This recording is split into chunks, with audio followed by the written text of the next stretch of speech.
Mientras usted tendrá ahí su Biblia abierta, vamos a estar hoy meditando después de más de 7 meses, meditar y transitar por la vida, obra, pensamiento, ministerio, la experiencia biográfica de uno de los grandes baluartes de la experiencia espiritual judeo-cristiana. Estamos hablando de la vida de Moisés y estuvimos por mucho más, un poco más de 7 meses, más bien, meditando en su vida, en la complejidad, y pensamos que apenas estuvimos rajuñando la corteza de las riquezas eternales consagradas en la biografía de este maravilloso hombre. ¿Quién podrá negar que estamos ante una de las personalidades más densas de la literatura sagrada? Pudimos ver cómo su vida, la cantidad de líneas y de palabras consagradas a su vida, su exposición ministerial, a lo que él adelantó en su esfuerzo de aglutinar el incipiente esfuerzo de formación del Estado de Israel y la legislación mosaica como el patrón normativo y preceptivo para la conducta del pueblo, vino a ser un formidable aporte que hasta el mundo que desconoce nuestra fe reconoce el valor y el aporte de las ideas y del pensamiento de Moisés. Nosotros no lo vemos como lo ve el pensamiento secular, nosotros sabemos que fue un hombre común y corriente que tenía un Dios sobrenatural y maravilloso. Estábamos ante como diría Moody, vimos a un hombre que por 40 años pensó que era alguien, después de todo estaba en los lugares más encumbrados de la experiencia social. También nos encontrábamos luego de estos 40 años de esplendor, de formidable exposición pública y de extraordinaria proyección social. Este hombre, luego de un incidente en donde le da muerte a un egipcio, luego de ser por 40 años quizás uno de los hombres más importantes y más famosos, encumbrados de su mundo, se terminó convirtiendo en un pastor de un desierto en Madián. Estamos hablando de que después de estar 40 años pensando que era alguien, y hay que ver cuál era la intersubjetividad que el mundo egipcio tenía. Para los egipcios, un faraón y las descendientes de la corte de faraón eran divinidades encarnadas. Así que después de haber sido interpretado como Hirohito en Japón, en la Segunda Guerra Mundial, todos recordarán la estocada que los aliados le dieron cuando tuvo Hirohito que reconocer que no era un dios ante los medios de comunicación. Pues los faraones también se interpretaban como divinidades. Y yo me imagino que alguno de ellos, Moisés, después de afrontar esta transición, decía Moody, 40 años ahora en un desierto, enfrente de los animales, pensando y reconociendo que no era nadie, para luego por 40 años más ver y entender lo que Dios puede hacer con alguien que sabe que no es nadie. Dios puede usar a un vaso vil y una herramienta poco útil o un destornillador oxidado y doblado, basta para que en las manos del maestro se convierta en una auténtica herramienta transformadora. Pues eso fue lo que pudimos ver y palpar en la vida de Moisés. En esta ocasión vamos a estar transitando por el libro de los Hechos y vamos a meditar por estas próximas semanas, quizás tendremos algunos paréntesis. Por las festividades y por los temas alusivos a esta fecha, vamos a estar haciendo unos paréntesis sobre la natividad, por supuesto, en la semana que viene, si así el Señor lo permite. Y estaremos meditando también a final de año sobre algunos otros aspectos de nuestra conducta, agenda y perspectiva frente al mañana. Pero vamos a proponernos en los próximos meses o en las próximas semanas meditar en este maravilloso libro, el libro de los Hechos. El libro de los Hechos viene a constituirse pues en uno de los libros históricos fundamentales junto con los evangelios, donde el estilo literario, por supuesto, de carácter ya narrativo, vienen a engrosar la lista de la literatura histórica del texto sagrado. Estamos ante un libro que nos está describiendo hechos históricos verídicos.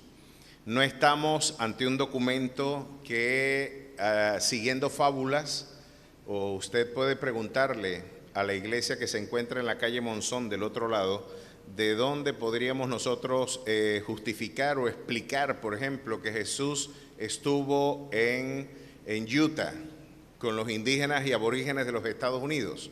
¿Y cuál es el registro histórico, paleográfico que permita contrastar y cotejar las fuentes documentales que permitan decir que el libro del Mormón es un libro escrito realmente por la comunidad descrita pues en su libro? Pues no, la respuesta que ellos nos darán no, es que eso es un acto de fe y no hay nada que hablar, no hay nada que discutir, eso es un tema de fe. Por lo tanto, Jesús sí estuvo con los aborígenes y Jesús estuvo en los Estados Unidos, fíjense qué bárbaro. Jesús no sé qué buque tomó y estuvo por allá con los indios en Utah, y este místico teosófico que en el siglo XIX adelantó un esfuerzo de decirnos de que, bueno, estaba muy confundido viendo todos las orientaciones y movimientos doctrinales, su divergencia y cuántos han surgido después de la Reforma, estaba confundido y dice que un rayo de luz alumbró un bosque en Utah y él escarbó muy profundo, tan profundo que llegó al infierno, digo yo, y sacó ese libro, el libro de Moroni, donde se decían cosas que no hay forma de justificarlas ni bíblica ni históricamente. Pues tenemos que decirle a todos aquellos que siguen fábulas de este tipo, lo que el apóstol Pablo escribía en la epístola a los Gálatas: si un ángel del cielo o aún yo mismo os anunciare un evangelio diferente, el tal sea anatema. A su nombre sea la gloria. No hay nada que discutir, no hay nada que debatir cuando las fuentes documentales nuestro documento sagrado no puede ser corroborado, las doctrinas no pueden ser corroboradas a través de él, pues nosotros no podemos decir amén. Lo interesante de la literatura histórica bíblica es que nosotros sí podemos conseguir paralelismos históricos en donde se nos dan descripciones extraordinarias, que aún los peores enemigos del cristianismo, los peores detractores del cristianismo, han tenido que reconocer la historicidad de los eventos registrados en este documento. No pueden negarla. Y no solamente por el testimonio de un Flavio Josefo o de un Eusebio de Cesarea en los 3 primeros siglos de nuestra era, no solamente por ellos, sino por el testimonio de muchos contemporáneos a estos eventos e incluso del mismo Talmud, que nadie podría decir que es un documento que viene a validar lo que este libro enseña, porque siendo parte del acervo exegético de la comunidad hebrea que le dio muerte a Jesús, en el Talmud se dice algo como esto, por ejemplo, de que Jesús está hirviendo en un infierno en excremento, en ebullición, por haber afirmado ser Dios. ¿Y qué puede usted concluir de eso? Bueno, no solamente la animadversión que tenían con nuestro maestro, la resistencia a su voz profética y mesiánica, sino que también podemos ver que a pesar de que ellos no reconocían que Jesús era el Mesías y era lo que él afirmaba ser Dios, están reconociendo su existencia y están reconociendo de que él afirmó ser Dios. Así que podemos ver por el mismo testimonio de los propios detractores de Jesús que Jesús existió y fue contemporáneo a los eventos descritos en el siglo I, no solamente por los autores sagrados y por los textos que consideramos revelados que forman parte del canon de nuestra fe, sino también por el testimonio de la historiografía y de los historiadores propios del siglo I. Así que tenemos evidencia de eso. Y si hay algo interesante de este libro, del libro de los Hechos, es que su autor, Lucas, el único autor gentil que tiene la Biblia, podríamos decir eso, el único autor de origen gentil que no era de origen judío, que tiene el texto sagrado, adelantó con creces el esfuerzo de gran parte de los historiadores al darnos descripciones tan detalladas y minuciosas de las órdenes, de los nombres, de detalles históricos que parecen irrelevantes para el lector profano. Lucas tenía el cuidado, la diligencia de poner por orden todos esos aspectos. Y basta ver el prólogo del libro de Lucas. Miren cómo lo dice acá. En el primer tratado, O Teófilo, está hablando del evangelio que lleva su nombre, el evangelio de Lucas. Hablé acerca de todas las cosas que Jesús comenzó a hacer y enseñar, hasta el día en que fue recibido arriba, después de haber dado mandamiento por el Espíritu Santo a los apóstoles que había escogido, a quienes, después de haber padecido, se presentó vivo con muchas pruebas indubitables, apareciéndoseles durante 40 días y hablándoles acerca del reino de Dios. Fíjense, hablaba de pruebas indubitables, pruebas que no pueden estar sujetas a la duda. Y es que cuando usted le mete la lupa a los eventos registrados en los evangelios, la mayor parte de la comunidad escéptica, los que se acercaron al texto sagrado desde una perspectiva crítica, desde una aproximación lesiva al carácter revelado de ese documento, se encontraron con una pared monolítica, y es el hecho de que no pueden negar la incontrovertible evidencia que la historia nos brinda de que estos hechos fueron reales. No estaban siguiendo fábulas, no estaban siguiendo cuentos de camino, ni el Silbón, ni la Sayona, ni era parte del agregado mítico de la mitología propia del pensamiento hebreo, a de no ser que fuera verdad lo que el maestro afirmó. La mayor parte de los eventos que sucedieron como realidad concomitante a su manifestación ministerial no tendría absolutamente ningún sentido. Si no los admitimos como verdaderos, el libro de los Hechos y todos los eventos posteriores no tendrían ningún sentido decir que Jesús no resucitó, porque nadie va a ofrendar sus vidas en el circo de Roma por un sujeto por el cual robaron su cuerpo, sabiendo ellos que se lo habían robado y que no había resucitado.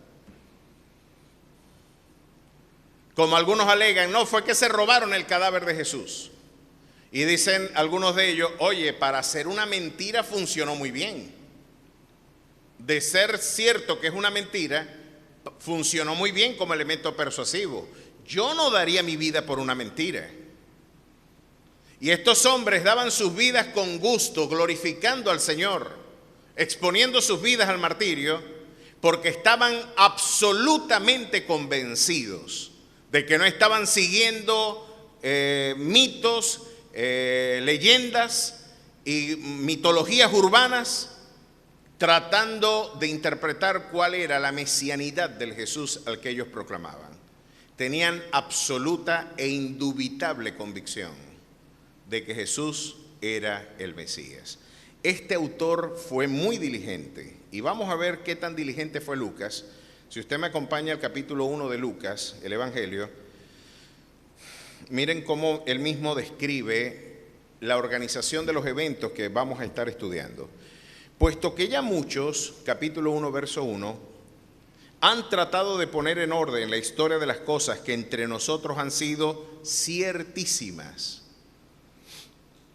tal como nos la enseñaron los que desde el principio lo vieron con sus ojos y fueron ministros de su palabra, de la palabra, me ha parecido también a mí, después de haber investigado con diligencia. Qué interesante palabra. Yo cada vez que doy un curso de hermenéutica y de homilética, enfatizo este versículo para que usted observe cuál debe ser la forma en la que un expositor bíblico debe acercarse al texto sagrado. Debe investigar con diligencia. Escudriñar, después de todo, que fue el precepto que Jesús le dejó a la comunidad de detractores, entre ellos la comunidad de los fariseos y saduceos. Escudriñar las Escrituras porque a vosotros os parece, ¿verdad?, que en ella tenéis vida eterna. Es interesante ver que el mismo Jesús le dice, el mismo instrumento que ustedes dicen seguir, leer y que sirve de referencia como horizonte de su fe, es el que da testimonio de mí. La expresión escudriñar es curiosear, es meterse en trépito y querer explorar con detalle los aspectos y vericuetos que están consagrados en el documento. Es como cuando usted se mete en el closet de su abuela. El closet de mi abuela estaba apretado de calembes. Ay, sí habían calembes, muchachos. Mi abuelita sí le gustaban guardar cosas y cosas muy bonitas. Los zarcillos de su mamá, la cadenita, el perfume. Yo conocí algo que dejó de usarse para peinarse, muchacho. Yo quedaba como Elvis Presley cuando me echaban eso en el pelo. Tricófero. ¿Cuántos se acuerdan de eso? Se me cayó la cédula del siglo XIX, más o menos. El tricófero de Barry, creo que era tricófero. Mi abuela me agarraba, muchacho, y me hacía un copetico y yo quedaba con el tricófero. Y a mí me encantaba entrepitear el closet porque yo metía la mano y sacaba un tesoro. Ahí tenía. Yo me imagino que la actitud de un estudiante bíblico debe ser la misma que la de un niño cuando ve algo así, una juguetería, y mete las manos y saca tesoros. Escudriñemos, y Lucas nos dice de qué forma, investigando con diligencia todas las cosas desde su origen, escribírtelas por orden, oh excelentísimo Teófilo. ¿Se están dando cuenta? Diligencia y orden. Dos aspectos que metodológicamente deben estar presentes en la investigación bíblica. Diligencia y orden.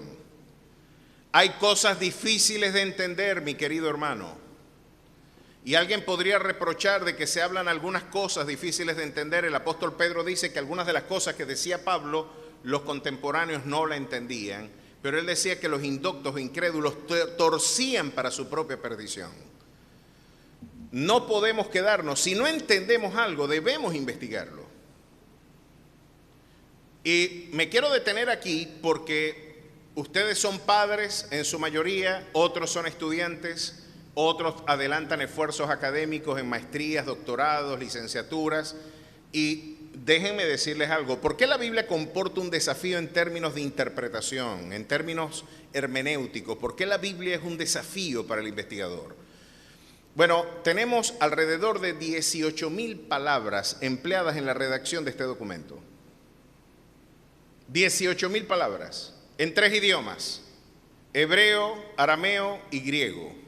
En su mayoría el hebreo fue el que fue redactado en el Antiguo Testamento. Hay expresiones y hay fragmentos del Antiguo Testamento también en arameo.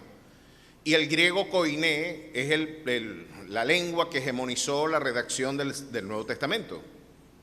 No era el griego clásico de Platón, de Aristóteles, de Homero, de Hesíodo, no.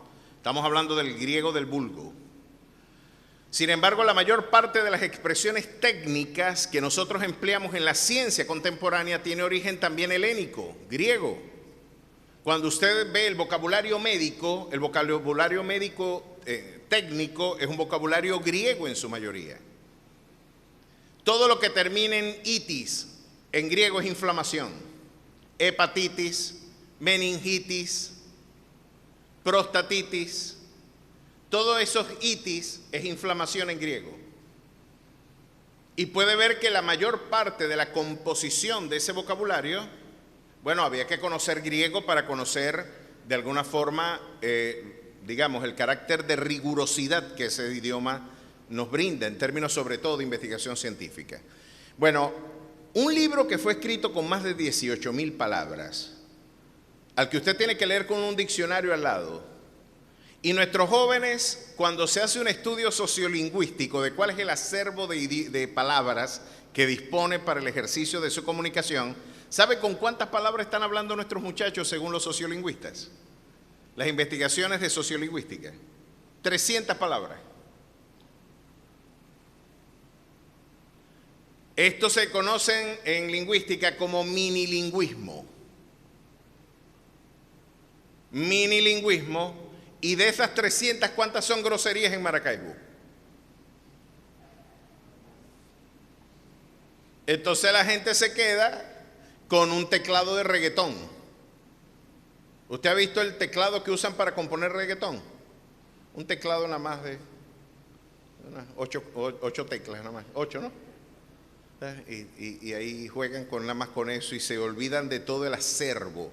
No se equivocaba Ludwig Wittgenstein cuando diría: los límites de mi mundo son los límites de mi lenguaje.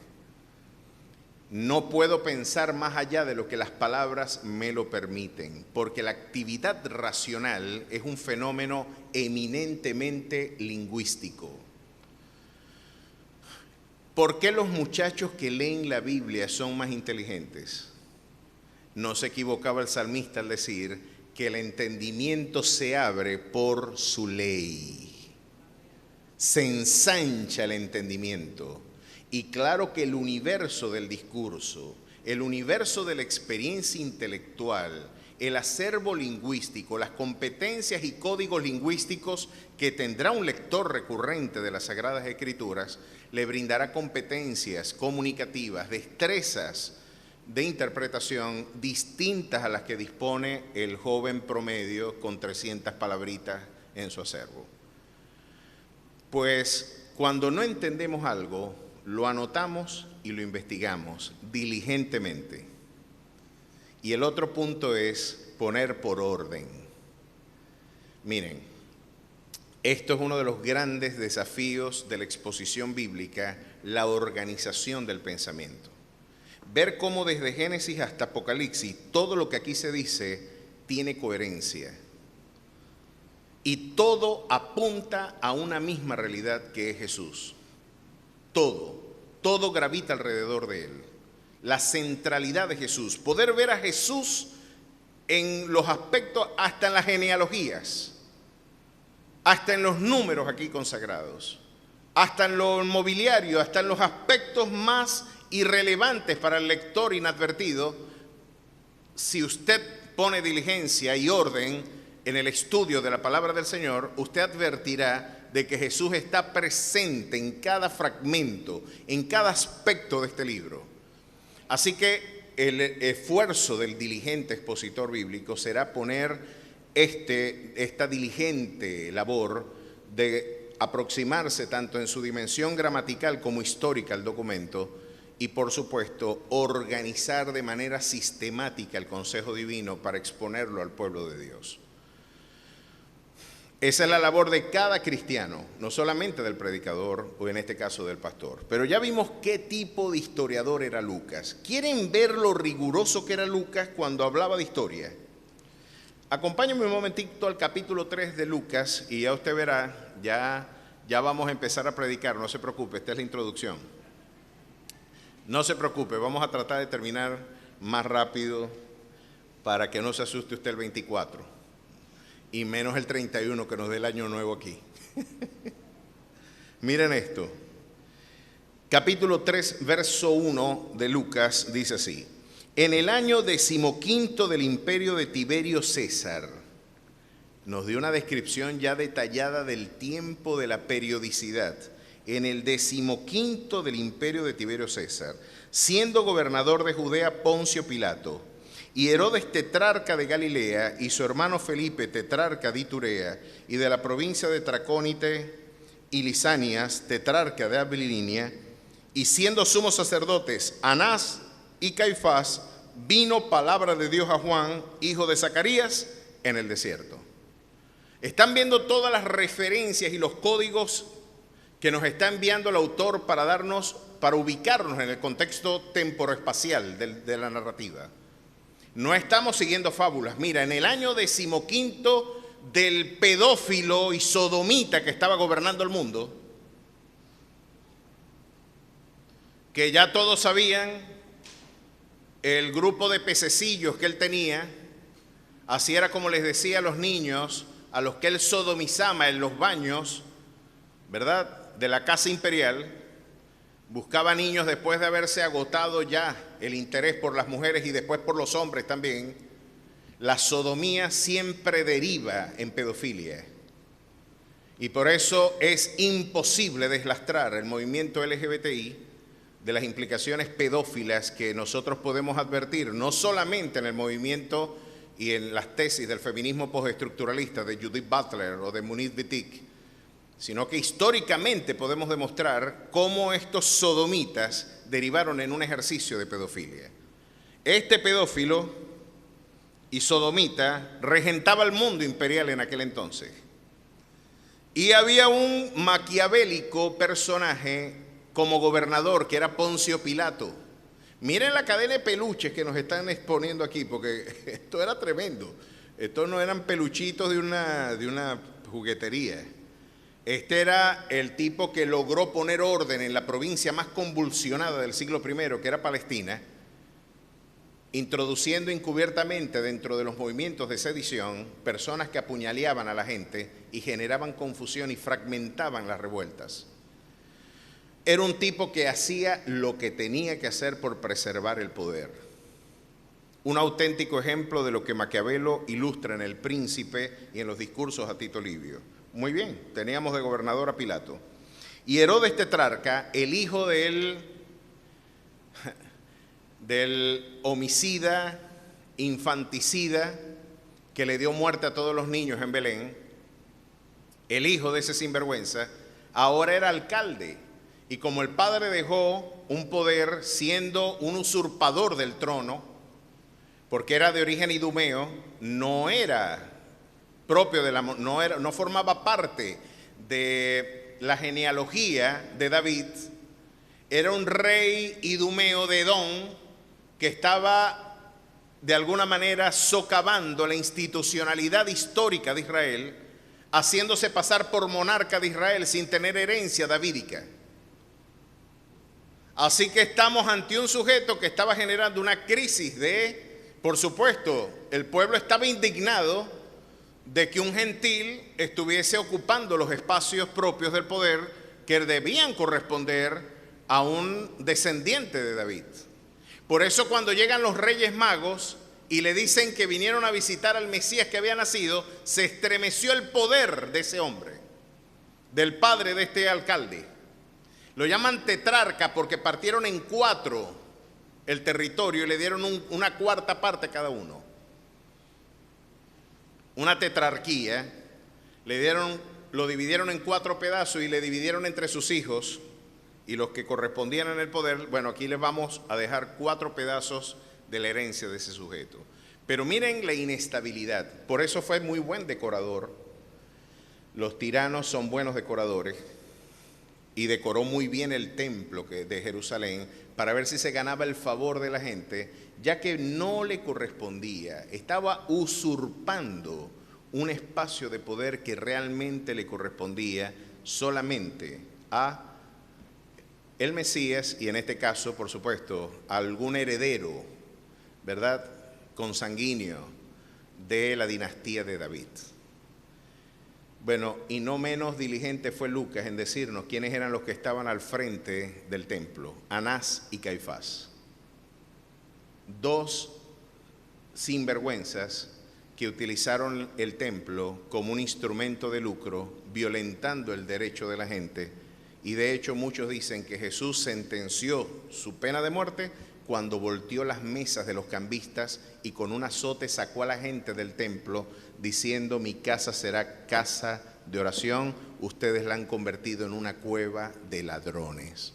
Les tumbaron el negocio a estos 2 y esto firmó el acta de defunción de Jesús y fue lo que Dios utilizó como instrumento para que los gentiles le dieran muerte. ¿Qué les parece? ¿Era Lucas sí o no históricamente riguroso? Pues vamos a ver y vamos a estar trabajando en este maravilloso libro, el libro de los Hechos. Y hoy vamos a tratar de responder una pregunta, porque es la pregunta que algunos se podría hacer. ¿Cuáles son las características de un cristiano? Los primeros cristianos, ¿qué características tenían? ¿Qué podríamos aprender de la historia de los primeros cristianos, de los discípulos inmediatos de Jesús? De los discípulos que pudieron ver, palpar, tocar, oír todo lo referente y tocante al verbo de vida, como decía Juan. Nos encontramos ante los primeros cristianos y la pregunta de hoy es: ¿cómo podemos nosotros saber si somos cristianos? ¿Cuál es la descripción de un cristiano?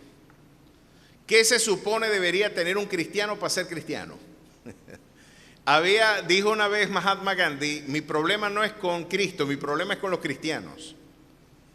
Mi problema es que Cristo fue extraordinario, pero los cristianos están en abierta oposición a lo que Jesús enseñó. Y esto nos dejó como un desafío a la cristiandad. Cuando usted ve la historia de la iglesia y usted ve la corrupción del papado y ve la corrupción incluso de la iglesia reformada, porque nosotros podemos encontrar en la historia cosas sorprendentes. Un Juan 23, por ejemplo. Un Juan 23 en pleno renacimiento, que era un bucanero y era un pirata del Mediterráneo, que dijo, chico, yo quiero ser el papa, quiero ser el obispo de Roma, y compró el cargo, lo compró, pagó por eso. Porque después de todo, si tú eras el obispo de Roma, eras prácticamente el regentor del mundo, de la cuenca mediterránea. Recuerden de como Paul Ricoeur y la Escuela de los Anales nos lo recordaba, el Mediterráneo era el epicentro de la actividad geopolítica del mundo antiguo. Y por supuesto, hasta el siglo XVI, el Atlántico viene a tomar protagonismo después de Colón. Pero todo el epicentro de la experiencia geopolítica era el Mediterráneo. Así que ser el obispo de Roma era ser el dueño de esa cuenca, de ese nudo geopolítico. Y ustedes recordarán la historia de que cuando va a tomar posesión en la Santa Sede, ellos esperaban de que descendiera una paloma y se le posara en el hombro como a Jesús después del bautismo. Pues la historia nos registra que salió una lechuza y empezó a revolotear por toda la catedral y le tiraban palos a la lechuza para que se saliera de ahí. Y la gente decía, vaya, pero eso no se parece al Espíritu Santo, muchacho, lo que llegó ahí. Muchacho, pero si era un bucanero, era un sinvergüenza, era un malandro de 7 suelas. Usted puede ver, la experiencia del papado es vergonzosa. Cuando, en el caso particularmente del buen salvaje, el buen revolucionario de Carlos Rangel, en ese libro él consagra un capítulo para afirmar de cómo el Vaticano nunca pierde. Nunca pierde. El Vaticano tiene estabilidad. Recuerden que ellos son un Estado y ellos no piensan como iglesia, ellos responden a los intereses de un Estado.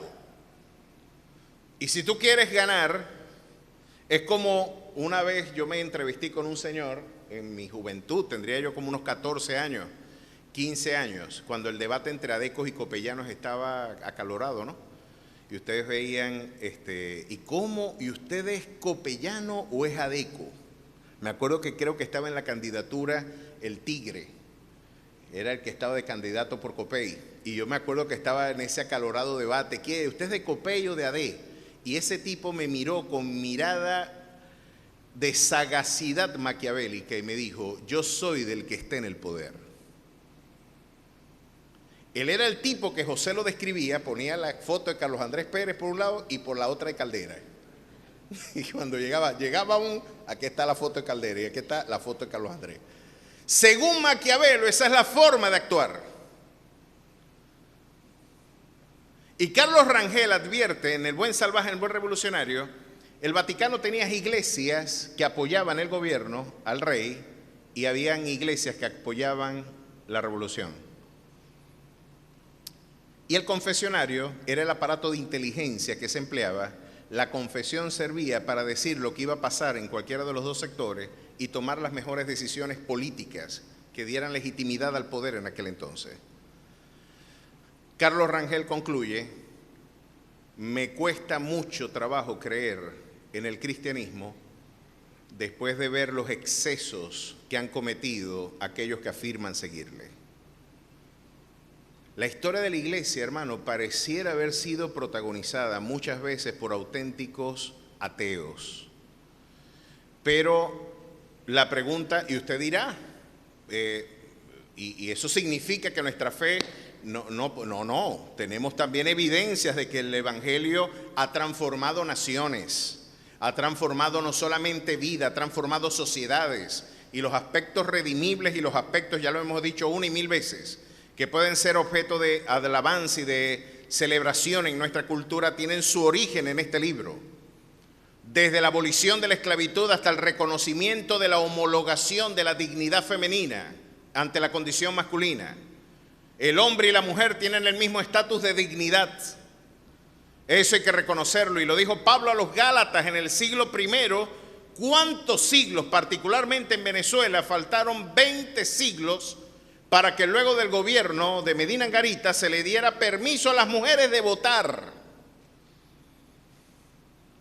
Pero ya la Biblia lo había dicho en el siglo I, en el año 40 y pico de nuestra era, ya el apóstol Pablo había advertido de que Dios había creado al hombre varón y mujer, no hay siervo ni libre, sino que todos somos uno en Cristo Jesús. A su nombre sea la gloria.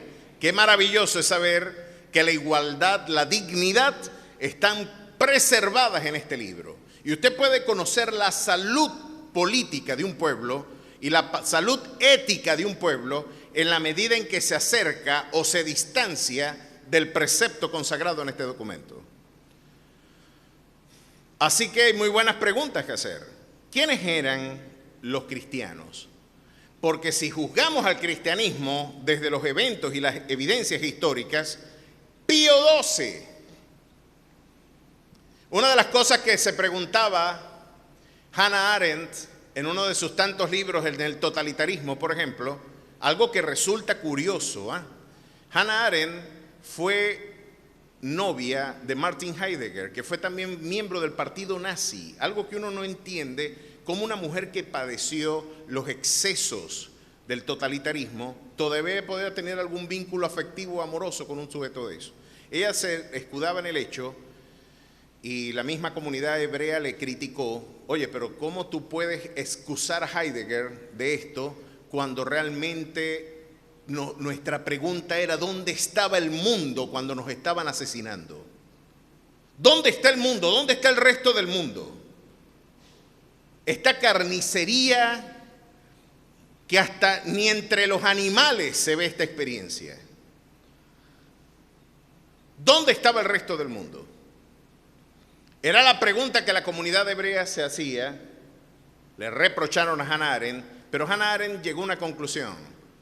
Esa comunidad alemana enajenada por fuerzas totalitarias es la auténtica condición universal del hombre cuando deja de pensar. Y yo agregaría, cuando se aleja de Cristo y de los valores de este libro. Nosotros podemos ser la Alemania nazi. Cualquier comunidad puede reproducir los mismos excesos de estos valores, no estar presente, transversalizando nuestra conducta integral. Ahora, la pregunta que se hacían era esta: ¿dónde estaba el resto del mundo cuando moría la gente? Pues Pío XII estaba firmando un concordato con Hitler antes que Mussolini. El que lleva por nombre el colegio de mayor envergadura de esta ciudad tiene el tupé de haber sido conocido como el Papa del Führer.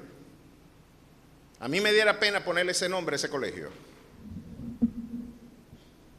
Disculpen mi sinceridad, pero los muchachos van a estudiar y se van a dar cuenta de eso. Como me da pena saber que la comunidad de pastores luteranos y evangélicos en una convención, parados todos al Heil Hitler, dijeron que la bendición más grande que le había pasado a Alemania era tener a Hitler por preceptor y dirigente de su país. Los pastores, estos sí son pastores alemanes. Pastores alemanes, en toda la expresión de su palabra. ¿Cómo sabemos qué es ser un cristiano? Algunos dirían, tenemos que volver al siglo XVI con Lutero y ver las 95 tesis, la sola escritura, Soli Deo Gloria y las 5 solas como horizonte de nuestra búsqueda espiritual. No. Tenemos que volver a la fuente, tenemos que volver al origen. El Vaticano diría, tenés que volver a los padres de la iglesia. Nosotros consideramos que tenemos que volver a la ley y al testimonio. Si no es como dice este libro, es porque no les ha amanecido. Así que vamos a ver qué dice ese libro. Punto número 1. El libro de los Hechos, capítulo 1. ¿Qué hace un cristiano verdadero? Capítulo 1, verso 8. Pero recibiréis poder cuando haya venido sobre vosotros el Espíritu Santo y me seréis testigos. ¿Qué les parece? En Jerusalén, en toda Judea, en Samaria y hasta lo último de la tierra. Característica número 1. Los cristianos auténticos son testigos de su gloria. Y esta es una característica interesantísima y que viene amalgamada, mi querido hermano, a la idea de la manifestación y presencia del Espíritu Santo en nuestras vidas. Usted podrá observar que de alguna manera ser un testigo, la expresión testigo es la que nosotros conocemos también como mártir. Una persona que tiene la habilidad de poder hablar acerca de su Señor y que tiene las competencias para dar un testimonio de su gloria. Ahora, esa competencia no es un producto de la habilidad retórica, de las competencias educativas del creyente, no tiene nada que ver con la formación académica, doctrinal o teológica que usted dispone. La capacidad y la facultad de ser testigos es la consecuencia de que usted esté bautizado con su poder. Si usted no puede ser testigo de Jesús, habría que preguntar si realmente la presencia del Espíritu Santo está en esa vida. Si realmente hay una experiencia transformadora formando parte de su experiencia. Se podrá decir que Jesús, su Santo Espíritu, mora en un hombre sin la capacidad de ser testigos de él. Esto viene a desafiar nuestras perspectivas jerárquicas de la iglesia. Ahora no es solamente el pastor el que tiene que dar testimonio de la gloria del Señor. Claro que mi labor es formar, educar, exhortar, corregir, que es la labor no romántica, lo que acabo de hacer hace un minuto. Hablar de estas cosas es como lavar los trapos sucios frente a la familia. Y decir, chicos, estos son los aspectos de deshonra de nuestra memoria por haber olvidado el auténtico legado del Evangelio. Por la ausencia de testigos auténticos, lamentablemente el Evangelio hoy sufre más por sus exponentes que por sus oponentes. Pero si usted es parte de la iglesia, usted no se debe preguntar si puede o debe ser testigo. Usted tiene el imperativo categórico de usted ser un testigo de la gloria del Señor. Nosotros somos llamados real sacerdocio, nación santa, pueblo adquirido por Dios, para que anunciéis las virtudes de aquel que nos llamó de las tinieblas a su luz admirable. A su nombre sea la gloria. Y eso traduce que hay un sacerdocio universal en cada uno de nosotros. ¿Quiere usted saber si usted es testigo, es cristiano más bien? Pregúntese usted en su fuero interno, ¿soy testigo de Cristo? Si usted dice ser cristiano y no es testigo, usted podrá ser pentecostal, pero no tiene Pentecostés. Y usted podrá ser bautista, pero no tiene el bautismo del Espíritu. Usted podrá ser protestante, pero no tiene una reforma. Los cristianos testifican y hablan y anuncian con sus labios de las virtudes de aquel que los llamó de las tinieblas a su luz admirable. ¿Cuántos son testigos de su gloria? A su nombre sea la gloria. Pues ahí va el número 1. Número 2, son valientes. Capítulo 2, verso 22 del libro de los Hechos. Capítulo 2, verso 22. Saben que este es un relato interesantísimo. Miren lo que dice aquí. Varones israelitas, oíd estas palabras. Jesús Nazareno, varón aprobado por Dios entre vosotros con las maravillas, prodigios y señales que Dios hizo entre vosotros por medio de él, como vosotros mismos sabéis, a este, entregado por el determinado consejo y anticipado conocimiento de Dios, prendisteis y matasteis por mano de inicuos crucificándole, al cual Dios levantó suelto los dolores de la muerte, por cuanto era imposible que fuese retenido por ella. ¿Quién fue este expositor valiente? Pues nada más y nada menos que Pedro. ¿Qué le pasó a Pedro para que el cobarde sujeto que había dicho a Jesús, miren, cuando la iglesia de Roma dice de que el Papa, Pedro es el fundador de la iglesia, y ellos hablan de la infalibilidad papal, eso no se lo creen ni ellos. Muy lejos de la infalibilidad estuvo Pedro. Un tipo que, cómo no, le preguntan en un momento, ¿quién dice la gente que soy yo? Y Pedro dice, algunos dicen los discípulos, algunos dicen que tú eres un profeta, Algunos dicen que tú eres un profeta que ha vuelto y ha resucitado. Algunos te tienen por un grande. Y Jesús ahora hace la pregunta de forma más íntima. ¿Y quiénes dicen vosotros que soy yo? Y Pedro, sin duda alguna, iluminado por el Espíritu, dice: tú eres el Cristo, el Hijo del Dios viviente. Bienaventurado eres Simón, porque no te lo reveló carne ni sangre.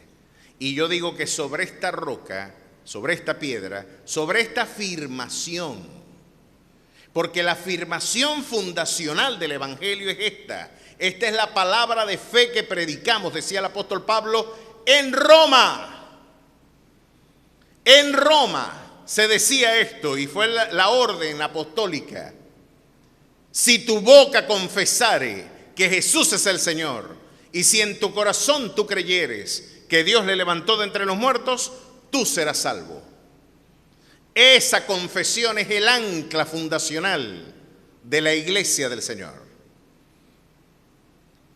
Ahora, lejos estaba de ser Pedro infalible, porque después Jesús le dice que iba a ser objeto de muerte, que iba a ser entregado a los gentiles, que iba a ser escupido, que iba a ser vituperiado, y Pedro dice: no, que ningún mal de esto te acontezca, Señor. Y después de haberlo encumbrado como un hombre, Jesús le dice: apártate de mí, Satanás. Después el Señor dice: me van a matar, voy a ser entregado, yo mismo daré mi vida por ti. No, vos no vas a hacer nada. Antes de que el gallo cante, tú me vas a negar 3 veces. Este cobarde pusilánime, cuando llegó la hora, le cortó la oreja a Malco, pero pegó el carrerón. Y su acento gutural, nosotros los maracuchos, donde llegamos, no podemos dejar de que la gente sepa que somos maracuchos. Mire, con toda y la educación que uno tenga encima, se va a ver que sos maracucho. No importa de alguna manera que de alguna forma usted tenga un vocabulario más acomodado y todas esas cosas, pero se va a saber que usted es maracucho. Yo he llegado a algunos lugares y me dicen: ¿y usted cuándo llegó a Coro? ¿Y cómo usted sabe que yo llegué? ¿Cómo usted sabe que yo llegué? Es que es evidente, usted no se da cuenta de la manera de hablar. Entonces, no, porque vos sabés que no, y a uno se le sale eso y ya saben que uno es maracucho. Y si no le gustan los maracuchos, uno cae mal de primer plano. Ya uno evidentemente no puede, y uno dice: por más que yo trate de forzarme, no puedo evitar que mi acento me denuncie mi origen. Le pasaba lo mismo a Pedro. Le pasaba lo mismo a Pedro. Pedro no podía esconder su origen por su acento gutural. Era un acento carrasposo, el de los galileos, era el acento de los mal hablados. Y cuando lo vieron, él está con él, porque por el acento de este podemos inferir de dónde viene. Y Pedro maldiciendo, negó que lo conocía. ¿Usted puede creer eso? Es un acto de cobardía vergonzoso, porque si usted pone esto en vocabulario de un judío ortodoxo del siglo I, lo que Pedro hizo fue un acto de cobardía tan impresionante que miren, que Dios traiga juicio y me destruya si yo conozco a ese hombre. ¿Puede usted imaginar un acto de cobardía peor? ¿Puede usted imaginarse, no, que me caiga todo el peso de la ira divina si yo conozco a ese hombre? Pongo a Dios por testigo de que yo no lo conozco. Náguara. Y yo me imagino que cuando cantó el gallo y pudo cruzar la mirada con Jesús, él se recordó y dijo: ¿cuál es la diferencia entre mi persona y Judas? Lo negué cuando más lo necesitaba. Lo negué cuando por un acto de cobardía vergonzosa me olvidé y le di la espalda al Señor que me ofrendó su propia vida. Yo me imagino, y fue a llorar amargamente, dice la Escritura. Ahora, ¿qué pasó entre este pusilánime y cobarde sujeto y ahora un elocuente y valiente expositor, que ante la misma comunidad que lo escuchó hablar de forma detractora ante el Señor, ante el mundo, ahora con voz elocuente, clara y meridiana, valiente, no importándole las consecuencias de la proclamación, no importándose las implicaciones que tiene. Usted se quiere meter en problemas, querido hermano. Lea la Biblia y cuéntesela a la gente. Este libro es incómodo. A los cristianos no los matan por cantar cánticos pentecostales frente a las iglesias. A los cristianos los matan por decir lo que este libro dice, que es absolutamente incómodo. Algunos factores de poder que lesivamente hoy adelantan esfuerzos contra la dignidad humana. ¿Quiere usted que se lo demuestre? ¿Sabe por qué a Juan el Bautista lo mataron? Por decir lo que Dios mandó a decir. Y esto es la valentía que necesita un cristiano, es la que necesitó Juan para decir cosas como estas, por ejemplo. Haced pues un tipo que le diga generación de víboras a los funcionarios públicos. Yo me imagino que Juan el Bautista, mis queridos hermanos, nosotros hemos hecho un esfuerzo ingente para que las hermanas de protocolo, las hermanas de seguridad, tengan una recepción adecuada con cada uno de ustedes. Cuando aquí llega alguien nuevo, lo primero que les enseñamos es llévalo a la silla, dale un gesto de bienvenida. Vamos a tener el mejor rostro para darle la bienvenida a los hermanos y a los amigos que nos visitan. Si usted no vio eso, eso no traduce la filosofía y la cultura de esta casa. Si usted no lo vio es porque estaban desafiando los preceptos que se indicaron. Pero la norma es que la gente se sienta bienvenida, que usted lo lleve a la silla, que usted lo acompañe, de que usted lo haga sentir grato su presencia. Hay gente que tiene miedo en venir a un lugar que no conoce. Y usted, el trabajo tiene que hacerle más cómodo ese proceso. Pero usted se imagina un tipo que se para en la puerta de la iglesia y dice, bienvenidos culebras. ¿Quién te enseñó a ti a huir de la ira venidera? Culebra, víbora, adelante. Eso es para pegar el carrerón. Miren cómo era Juan. Y decía a las multitudes que salían para ser bautizados por él, lo iban a buscar y él tenía esta bienvenida. Oh generación de víboras, ¿quién os enseñó a huir de la ira venidera? Haced pues frutos dignos de arrepentimiento y no comencéis a decir dentro de vosotros mismos, tenemos a Abraham por padre. Porque os digo que Dios puede levantar hijos a Abraham aún de estas piedras. Ya también el hacha está puesta a la raíz de los árboles, por tanto todo árbol que no da buen fruto se corta y se echa en el fuego. Y la gente preguntaba diciendo entonces, ¿qué haremos? ¿Por qué no se iban? ¿Por qué no se iban a pesar del maltrato? A pesar del quizás malhumorado expositor. ¿Por qué no se iban a pesar de la poca estrategia para capitalizar la atención de la gente? Porque este era un hombre que había sido encendido con el fuego del Espíritu. Y además de poder ser testigo, tenía la valentía que es inherente, constitutiva, a aquellos que están bautizados por la presencia del Señor. Porque cuando usted está bautizado por la presencia de ese Señor, a usted le va a suceder algo que, como dijo Agustín de Hipona, usted va a temer a Dios para no temerle a más nadie. Porque después que usted es propiedad divina, usted morirá en un accidente, pero nunca morirá accidentalmente. Usted será inmortal hasta que los designios de ese Dios se cumplan en su vida. Porque el Dios que comienza es el Dios que preserva. A su nombre sea la gloria. Y miren por qué matan a los valientes cristianos, a los testigos, a los mártires. ¿Qué decían? Cosas como esta. ¿Qué haremos? Hacer pues frutos dignos de arrepentimiento. Y la gente le preguntaba y respondió y les dijo, el que tiene 2 túnicas, dé al que no tiene. Y el que tiene que comer, haga lo mismo.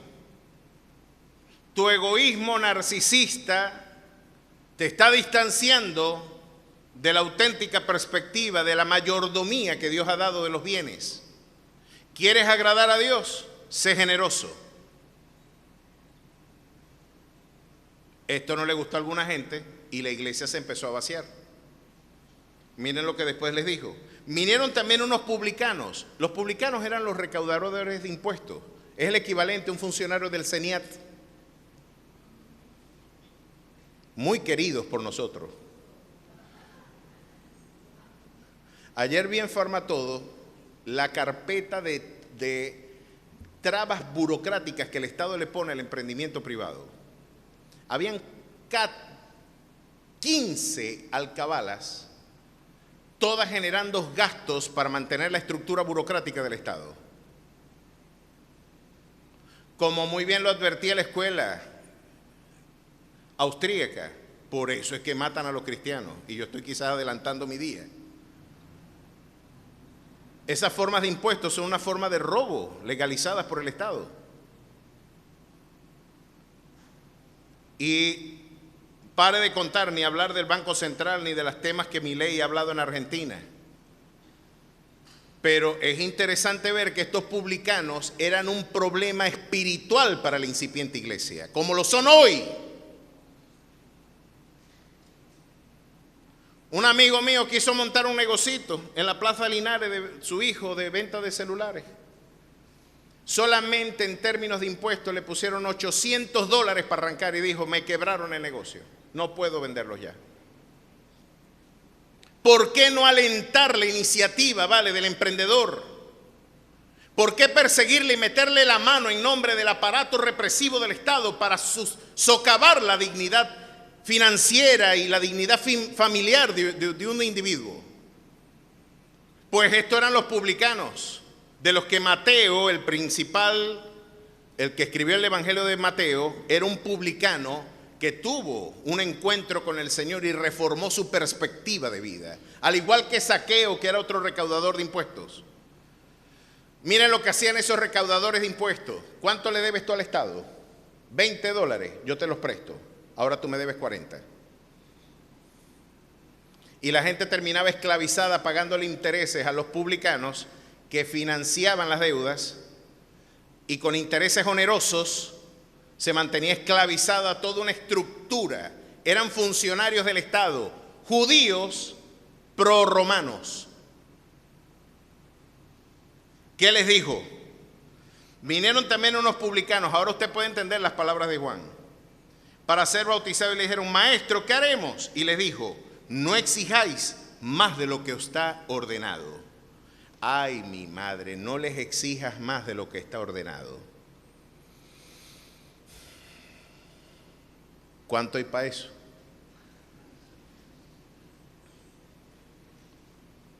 Este libro es un espejo, y un espejo que tiene un Señor que tiene ojos como llama de fuego y que sabe las implicaciones exactas de aquellos que Dios les delegó poder para administrar justicia y en nombre de esa autoridad violentan el derecho. No pidas más de lo que está establecido. ¿Se dan cuenta por qué mataron a Juan? Había que matarlo.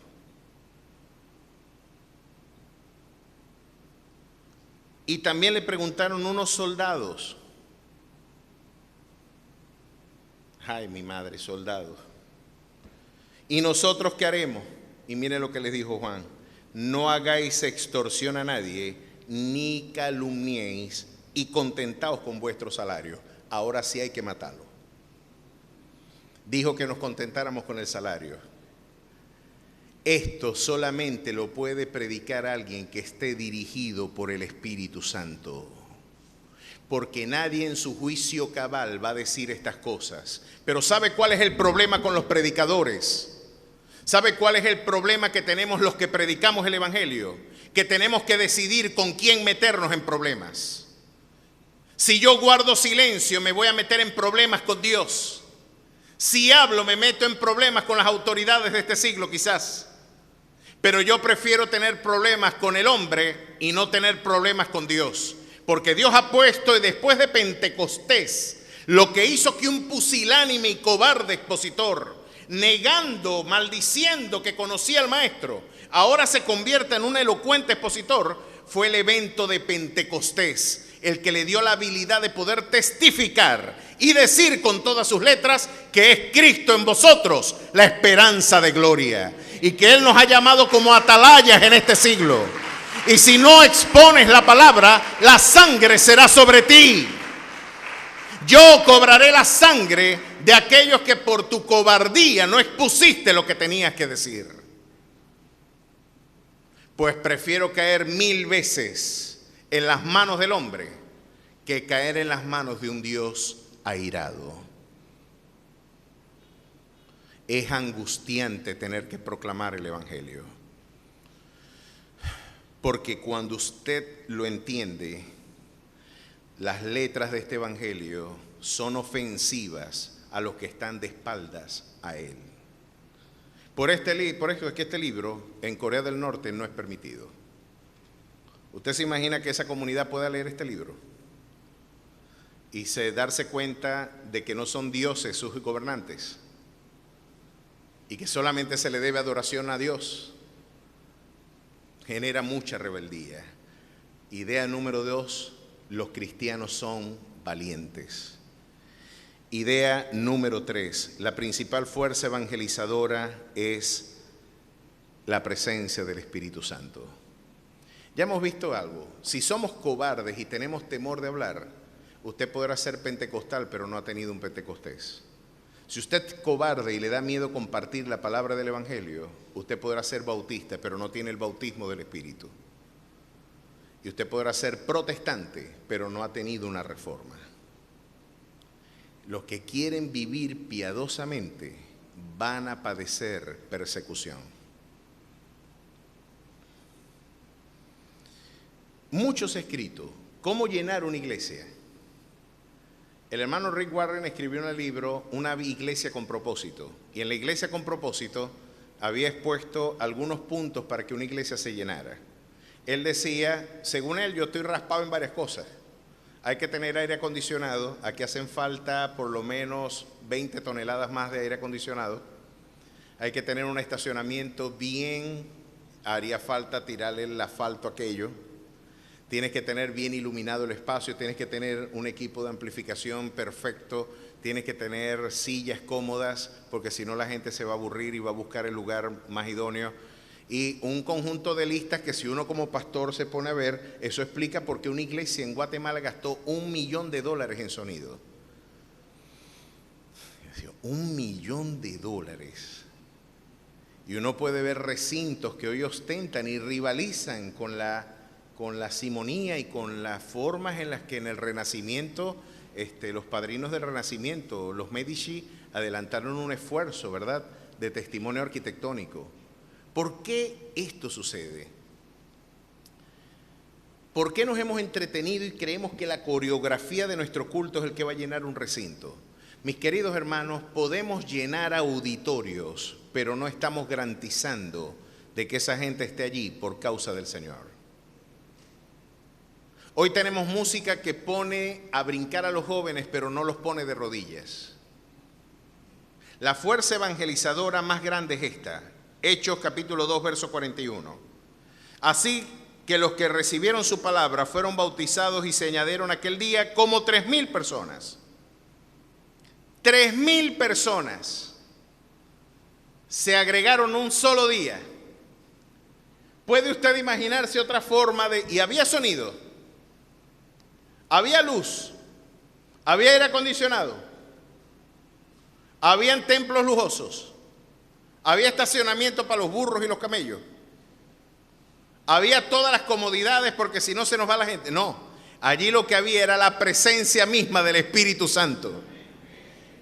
Y lo que es interesante, mis queridos hermanos, es que lejos de toda esa parafernalia, ser el auténtico recurso para llenar un auditorio, porque como lo dijo alguien en una ocasión y yo lo reiteraré 1000 veces, no estamos llamados a llenar auditorios, estamos llamados a llenar el reino de los cielos con auténticos cristianos, hombres que han tenido una auténtica y transformadora experiencia.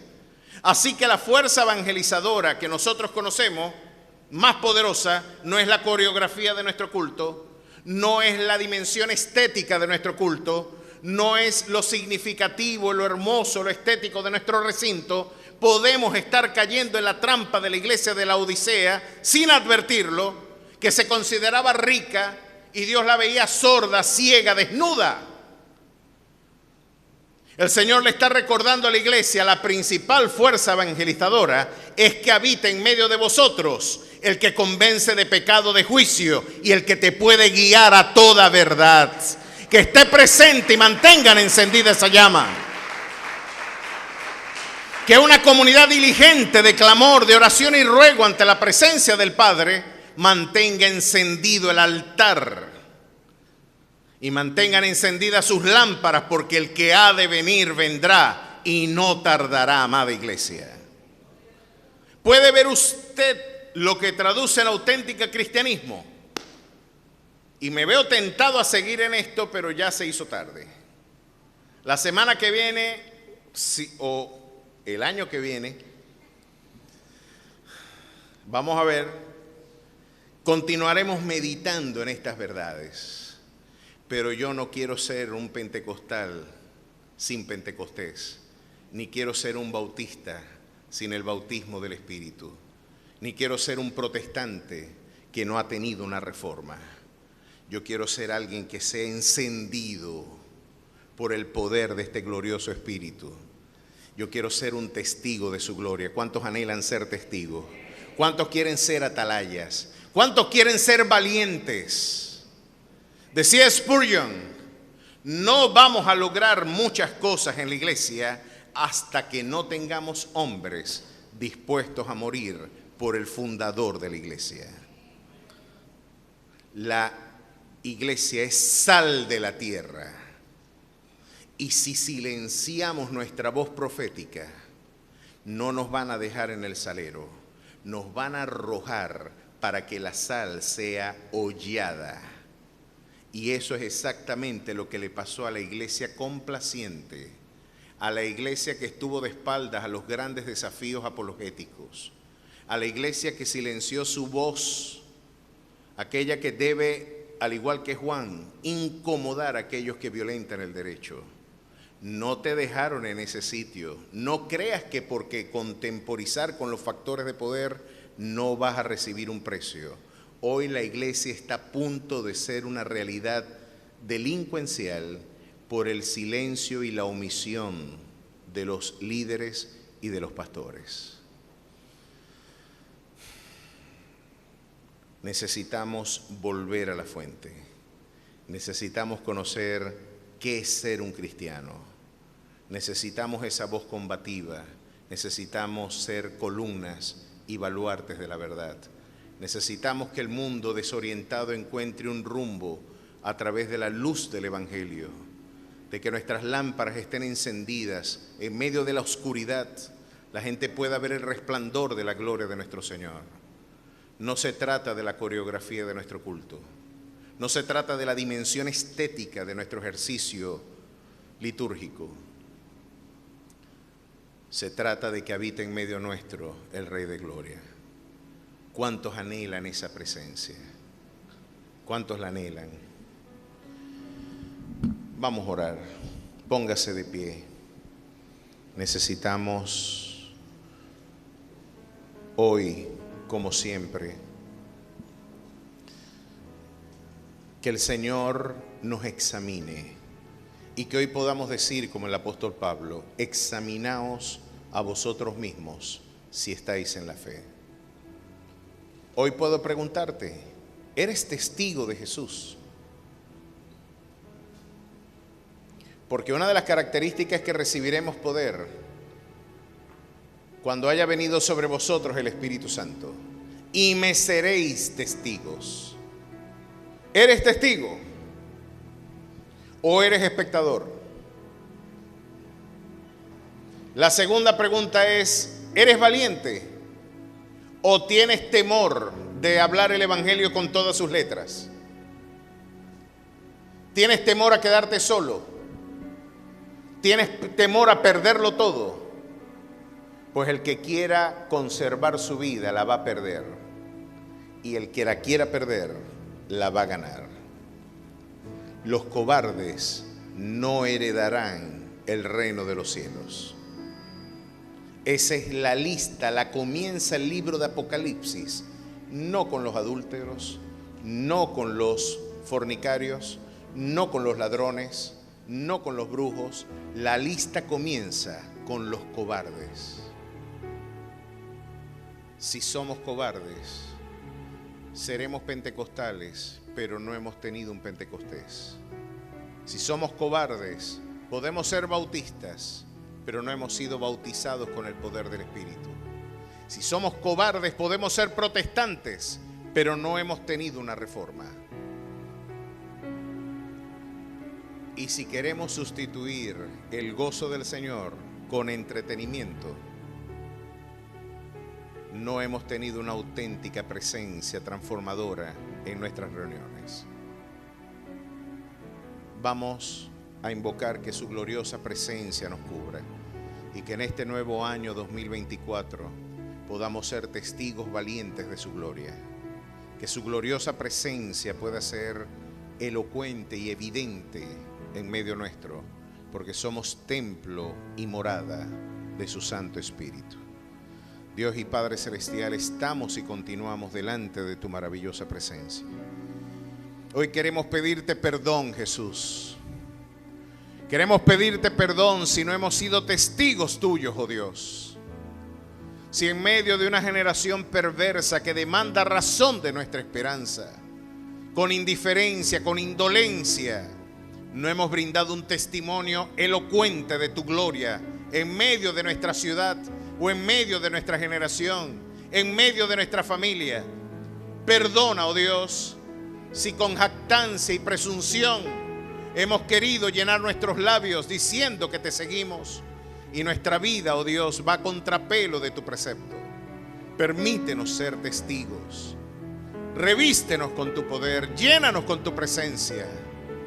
Haznos, oh Dios, elocuentes varones, hombres y mujeres, valerosos, llenos de valor, que puedan proclamarte, oh Dios, con todas sus letras, que podamos ser testigos de tu gloria hasta lo último de la tierra, y que tu gloriosa verdad corra como ríos, oh Dios, impetuosos en nuestras calles, porque, oh Dios precioso, este ejército maravilloso de almas, de vidas comprometidas contigo, donde quiera que vayan, oh Dios, sembrarán el poder de tu presencia. Úsales, llénanos con tu presencia.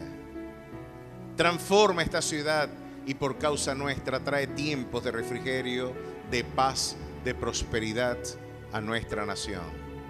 Quédate en nuestras vidas y permite, oh Dios, que podamos ser testigos elocuentes de tu gloria. En Cristo Jesús. Amén y amén. ¿Cuántos dicen amén? Vamos a despedirnos con mucha alegría y con mucho gozo.